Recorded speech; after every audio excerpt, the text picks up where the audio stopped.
Hey there, Alan. Doing well? It's been a while. Oh yeah, it has, hasn't it? I'm doing good. You moved recently, right? Good work on that. We're going to be neighbors now. Well, I'm about 2 train stops away from you. But that's still much closer than before. It's even walkable if we wanted to. Well, you're not wrong. But it's kind of surprising for you to reach out to me. Our mom told you to check in on me, didn't she? She always says that, doesn't she? It's not like siblings with such an age gap chat all the time. But I guess it's good to touch base every once in a while. We haven't really talked since your wedding, right? Is that so? Yeah, it is. And it's been a while since we last saw each other. You didn't even show up for New Year's or Grandpa's memorial service, right? Well, yeah. You'll at least come home for Thanksgiving, right? I'll be there. It will be nice to see you. No, I'm not going back home. Why not? Even our cousins are gathering at our parents' house. Alan, you shouldn't ignore family gatherings. Well, I'd like to go, but Mally doesn't want to, so I can't. What? Mally? Yeah, that's right. She seems to have something against her family, so she doesn't like going to her family gatherings. Why? Did we do something to upset Mally? No, we didn't. She just seems to think we're a poor family and she doesn't want to associate with us. She thinks our poverty is contagious or something. What? We're not poor. We're not particularly wealthy either, but isn't Mally being a bit rude? She probably looks down on us because we're from the country. Mally's from New York City, you know. All her relatives are New Yorkers and they don't know much about rural life. What? That's infuriating. Just because we're from the country doesn't mean she can look down on us. So, are you avoiding us because of her? I tried going back home alone once, but Mally got really upset, so I had to give it up. She won't even let you go home? Going home is a given. And besides, Alan, you're the oldest son. You can't just ignore your family home, right? I know, but she doesn't seem to like me getting along with my family. When Mally gets in a bad mood, it gets really bad. She even throws plates when she's really upset. That's terrible. I don't deal well with people who lash out like that. Throwing a tantrum when she's upset? She's acting like a toddler. Well, she's usually nice and a good wife. Anyway, that's why. I can't go home for a while and I can't go to the family gatherings. Please understand. I can't accept that. That's not fair. It's strange that you're the only one who can't attend family gatherings. Do you really need to go along with Mally's whims to that extent? I'm not planning to let this go on forever. I'll be able to go home at least occasionally. I'll try to negotiate with her when she's in a good mood. You have to negotiate with your wife just to go home? You really have a tough time with your high-maintenance wife. So, you think so too? Mally is just too demanding. No matter how you look at it, she's too self-centered. You're too accommodating for tolerating such behavior. If I were in your shoes, I would have left the house a long time ago. It's embarrassing for a husband to run away from home. It's fine, I can endure it. At this point, changing Mally's personality is impossible. You're too good-hearted, but don't push yourself too hard, okay? If you ever want to vent about Mally, feel free to contact me. I'll listen anytime if you want. Thanks, I appreciate that. Hey, Alan, do you like grapes? I received a bunch from a friend and I've been distributing them among the family. Can I drop by today and give you some? Sorry, I'm actually on a business trip right now. Oh, really? Bad timing, huh? Should I come and deliver them after your trip? But grapes can go bad easily, right? Never mind then. Oh, come on, they're delicious grapes. Mally is at home, right? I could drop them off there. No, that's alright. Didn't I tell you before that Mally doesn't like my family? She might say something rude if you come, so please don't. I don't want her to feel uncomfortable. Then how about I just leave them at your doorstep? It should be fine if she doesn't have to meet anyone face to face, right? You don't get how bad it is with Mally. She even hates when my family sets foot on the property. Does she dislike us that much? If she hates the in-laws so much, she shouldn't have gotten married. Right. I wonder why she married then. Even from my perspective as your sister, you were quite popular. You always had wonderful girlfriends. Why did you end up making a mistake with your marriage partner? Who knows? I met Mally through a friend's introduction. Actually, most of the time I've got a girlfriend, it's been through a friend's introduction. You have quite a wide social circle. Well, it's not too bad. And so I was introduced to Mally as an honest and good girl. Honest and good girl? Where? She wasn't like this before we got married. I thought she was a kind woman. I didn't think she would change this much. Were you fooled? She was probably just pretending to be a nice person before the marriage. Recently, Mally's selfishness has been accelerating. She started to become more possessive of me. I hardly have any free time. It's exhausting. Poor Ellen. Why don't you just break up? But we've only been married for a year. If I break up now, people might think it's weird. I'd like to at least put up with it for 3 years. I think you shouldn't worry about what others think. Mally's the one in the wrong here. But I don't know what people would think if I divorced this early. It'd be a problem if strange rumors started circulating. It'd be nice if Mally's character could somehow improve. No one would think you're the bad one. Everyone believes in you. I'm glad to hear you say that. But if you're complaining this much, you must be stressed out, right?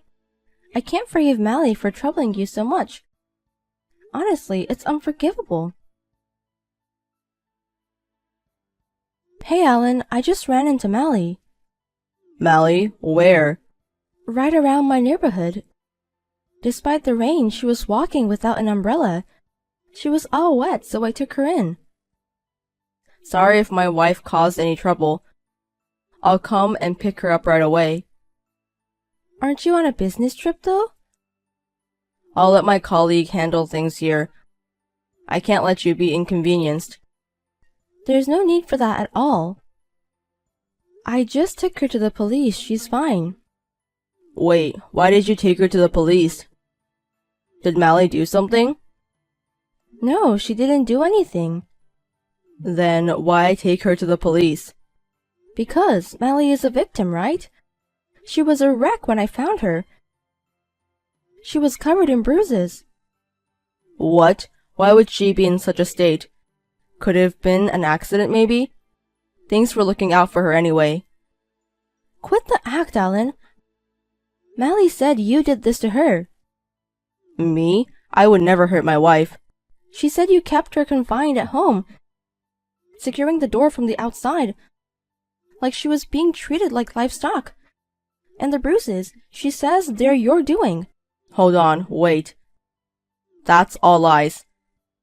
How then do you explain Mally being so skinny? These are signs of physical abuse. Stop with the bad excuses. Alright, I'll tell you the truth.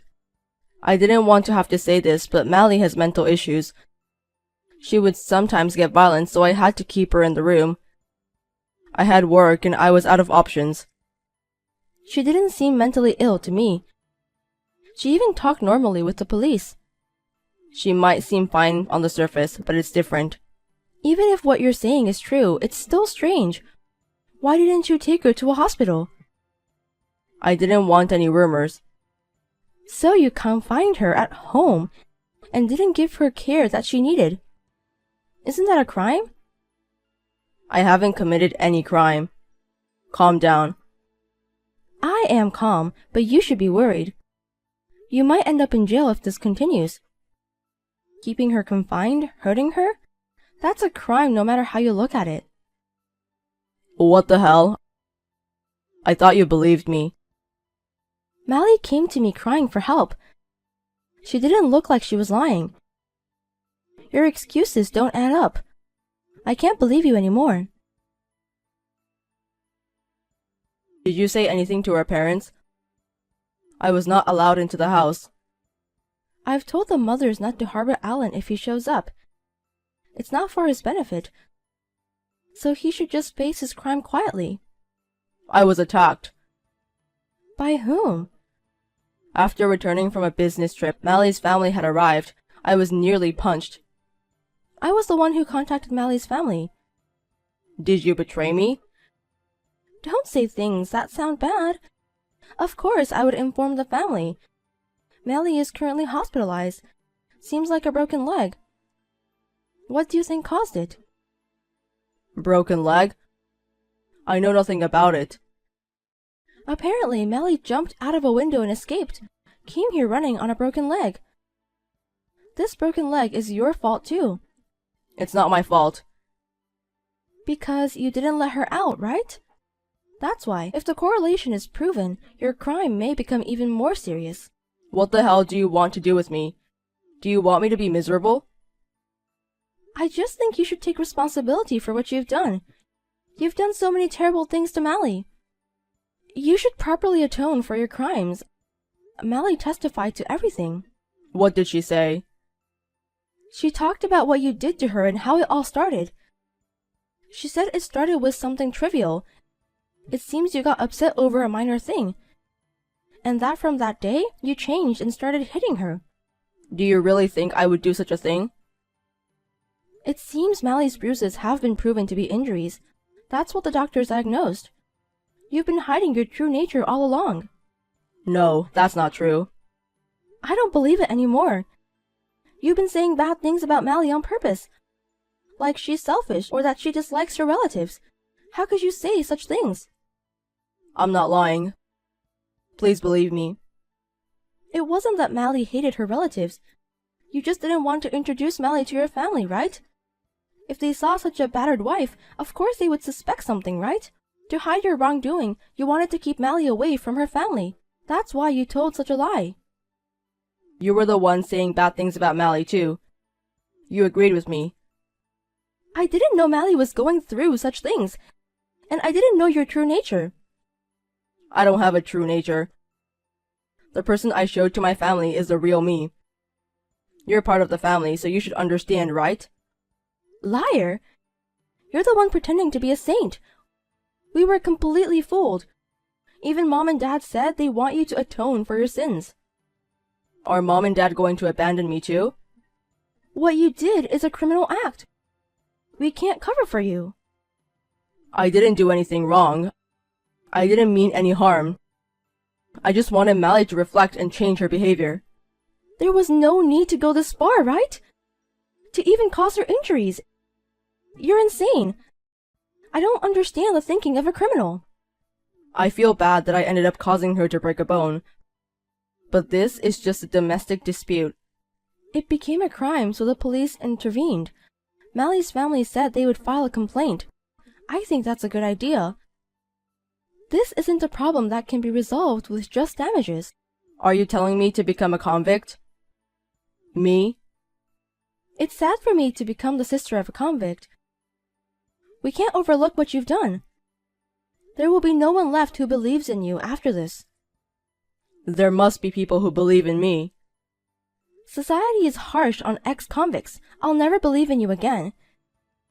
Consider that you don't have a sister anymore. And I'll live as if I don't have a brother. Afterwards, it seems Mally filed a complaint as advised by her family. There was a possibility of settlement, but Mally's family didn't allow it to be resolved with money. In the end, Alan was given a prison sentence. It's suspended, but the fact remains that he became a convict. Because of this incident, Alan lost his job. Acquaintances and friends distanced themselves, and his once extensive network of relationships collapsed, and I, as declared, cut ties with Alan. Our parents haven't abandoned Alan, but they can't return to their previous relationship.